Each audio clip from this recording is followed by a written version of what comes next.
Завършиш гимназия и се окажеш на кръстопът. България или чужбина? Кой университет, каква специалност, кой град? Объркването е тотално, а приятелите и семейството не помагат, а въобще правят нещата още по-зле.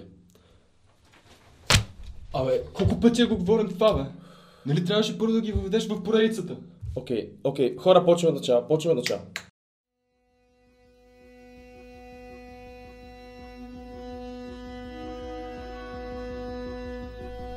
Пътят, който съм избрал, ще отведе ли до мечтаното бъдеще? На кръстопът си. България или чужбина? Независимо какво ще избереш, кога за последно помисли за някой друг, освен за себе си? Холандия е добре устроена държава, с работещи институции, образование и социални политики. Но защо е толкова трудно да намериш своето място сред толкова щастливи хора? Знаеш ли, може би се дължи на различия във възгледите за живота. Но ние ли грешим или останалите? Не знам, Крис, но нека да потърсим отговорите на тези въпроси заедно.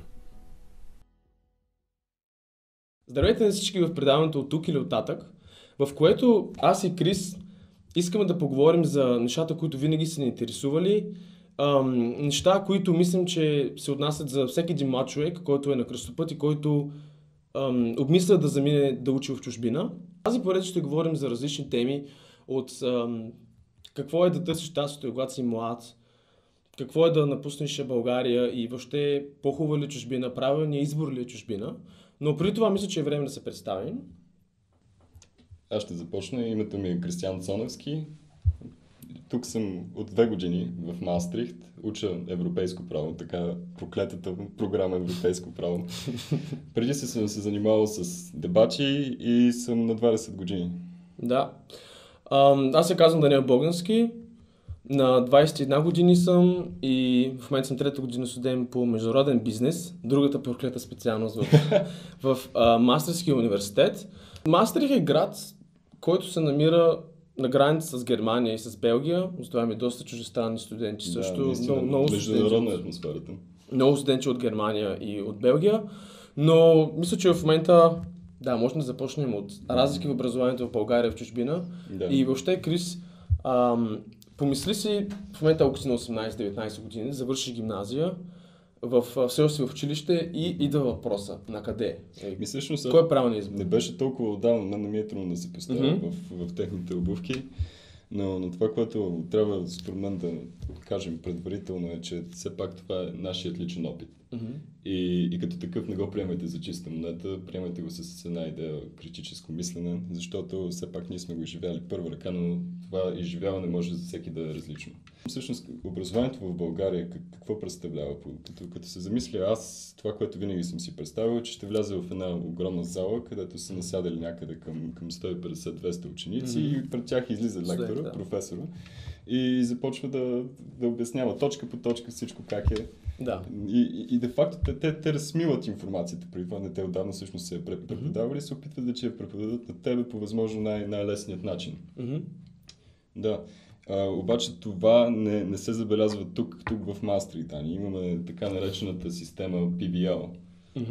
PBL, както Крис вметна, Problem Based Learning,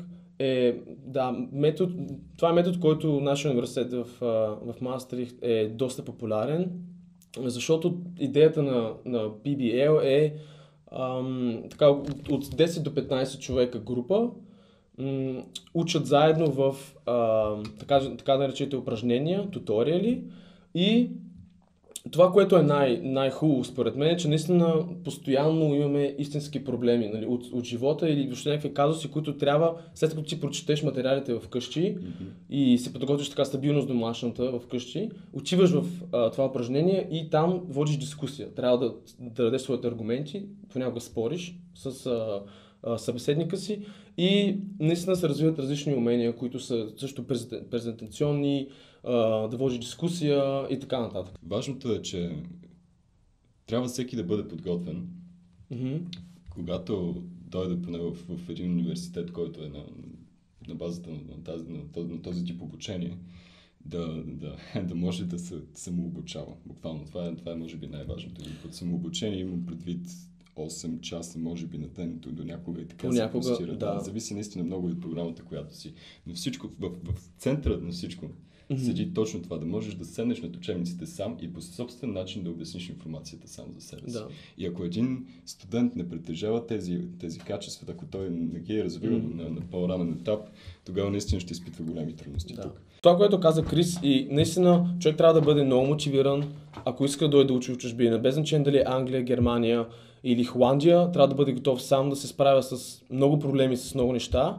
И да, просто бих казал, че ако човек се представя, че ще дойде тук и са партията, и социален живот, и така нататък, ние влизаме в тази тема в момента, със сигурност нали, това е възможно, може да бъде, но ако човек учи в университет, и това е нещо, което не споменахме, разликата между Research University, нали, университет, който е академичен университет, който го познаем в България и който е в Англия, в Германия, или в Hogeschool School, това е друг тип висше образование в Германия. Hogeschool School е 4 години, това е разликата, по-практически насочено, няма толкова много академични есета, толкова много теории, толкова много въобще не е толкова високо ниво академично, но е по-практически насочено, има повече стажове, повече обмени, но нека да поговорим за друг път, защото наистина е много мисля, че имаме човек, който е по-компетентен относно тази тема. Еми, значи, мисля, че трябва да поканим Еми. Ще представим Еми в друг епизод. Така. Личен и социален живот. Този, който нямаме така. И какво направим? Да започнем? Не, аз просто искам да кажа, че понеже нашето образование в Мастрих е така 8 седмици, винаги така броим на седмици, първа, втора, трета седмица, т.е. 2 месеца, 8 седмица е exam week, време за изпити, както ние си го знаем, и в момента ние сме в края на сесията, затова сме доста така, няма социален, последните 2-3 седмици не мисля, че имаше много като социален. Като ни гледате, може би си личи малко.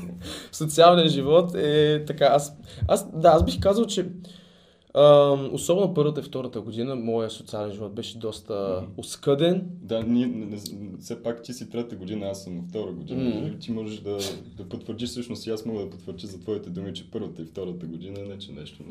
Изключително малко излизания имаше, и което е за съжаление. И в същия момент, нека да допълня, защото са хората си мислят, че тук сме пратили на концлагер или аз не знам какво. В крайна сметка, да, ние сме в университет, в Hogeschool School, доколкото знаем наши приятели, е малко по-леко, по-малко натоварено. Това е наше мнение, нали? И ще покажем човек, който ще каже това дали е така или не. Но става въпрос, че аз също познавам доста хора в Холандия, които доста партията, доста излизане, доста добър социален живот. Така че това е нашия опит. До голяма степен и компрометират ученето си. Може би, може би. Това е друга тема. Да, аз лично за себе си мога да кажа, че до сега купоните ми се борят на пръсти. Мога да ги изчисля, че са някъде 6 или 7. И това е всичко. И, окей, все пак. Ако искаш...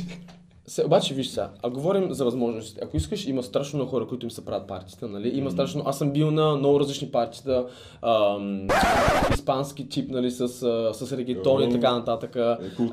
Бил съм с доста германци, съм събирали. Германците не са забавни като цяло, бих казал. Съжалявам, имам много добри приятели, които са германци, но за жалост е просто начин, по който забавляват, е много различен от наш българския начин. Значи, нека да го формулирам така, сега някой да става, долу хейт коментара, така. Просто германците те бирата на първо място, доста бира по-много интересен, но в един момент мръзва, и много игри с карти, които те просто сядат и се наливат с бира и това е тяхното забавление. Да, музиката е много зле, да. Ние по съвсем друг начин на Балканите забавляваме, така че, но да изведем извод за личен социален живот, със сигурност доста по-малко, отколкото в България, ако станеш да учиш, това би било моето заключение, като цяло. Но в същия момент човек, ако се направи нещата както трябва, в един момент свикне с материала и с университета и с работа, защото ние работим, това мисля, че всичко може да влезе в графика. И е интересно, има страшно много хора от цял свят, които може да се познаеш и да излезеш. Заради международната атмосфера, да. Да. Това, което е, че аз... Трета точка. Нямаме точка. време. Добре, социална политика и работа. Това, което ще коментираме тук е как успяхме ние с Дани да си намерим работа и всъщност какви са възможностите за работа като цяло, понеже може би нашето беше до голяма степен късмет, поне аз за себе си наистина не съм търсил чак толкова много. Ти с пицата на скутера късмет. Да, горд доставчик на пици съм, не се шегувай така с мен. You are my only hope, all right? You have to make it in time.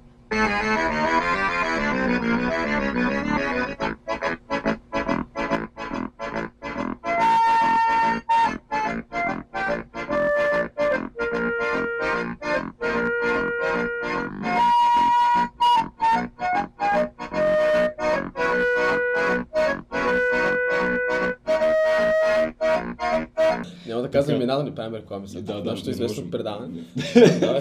Много пътни имаме там. Така, откъде да започнем? Ти като какво работиш?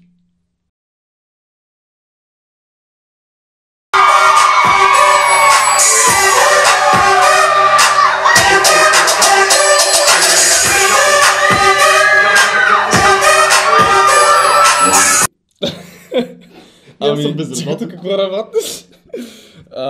Каква е твоята длъжност? Така, значи в момента ние между другото се намираме в моя офис. Вау! Гледай как Да, стига се фали Моя на офис. същество. Така, аз работя към университета в маркетинговия отдел, в момента се намира в маркетинговия отдел на университета. Виж колко... Само защото се познаваш ме, гледай. Тук само направи някакво бегниче на пица тук да стане. Сериозно. Да, аз помагам в така наречения видеотим, който правим всичко свързано с видеа. Естествено, като студенти ние не сме професионална компания и така нататък, но помагаме с видеята, които се случват в университета. Ако трябва нещо да се снима, ние отговаряме на имейли, също координация и така нататък.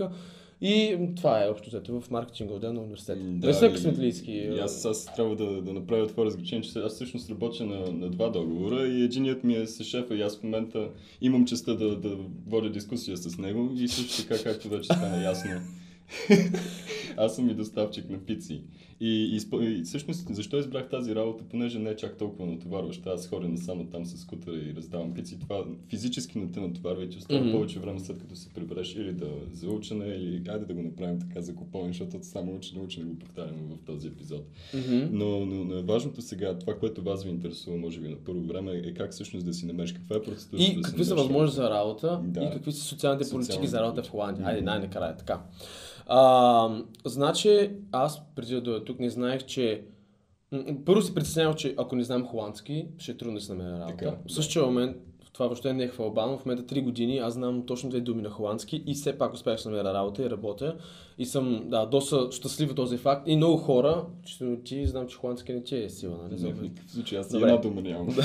Тоест, ако хората, които си мислят в България, че е много трудно да се намеря работа, нали, ако дойдеш да учиш в Холандия и не знаеш холандски, това не е така. По-трудно е със сигурност, но винаги ще има някаква работа. Дали ще в ресторант, дали ще миеш чини, дали ще си бъдеш сервичор, дали ще... Да, ограничение, но има работа. Да, така да го кажем. Добре, Крис, има нещо много важно, което и двамата не знаехме за социалната политика и за работа в Холандия. Можеш ли да обясниш какво е то? Да, ако един студент работи 56 часа и ако успее да докаже всъщност, че доходите на семейството му не са чак високи, той може да получи помощ от една агенция, тя се нарича ДУО, към правителството. Институция, да. Институция и всеки един месец той декларира, че 56 часа са на лице, че ги работи от тези 56 часа и може да получи сума, която е, не знам каква е долната граница, но до 390 евро. Да. Тоест това, което искаме да кажем, че има възможност за работа за български студенти, дори ако човек не знае холандски. И на всичкото отгоре, освен заплата, човек може да получава и тази помощ, която е от ДУО, от отговорната институция, която е за работа.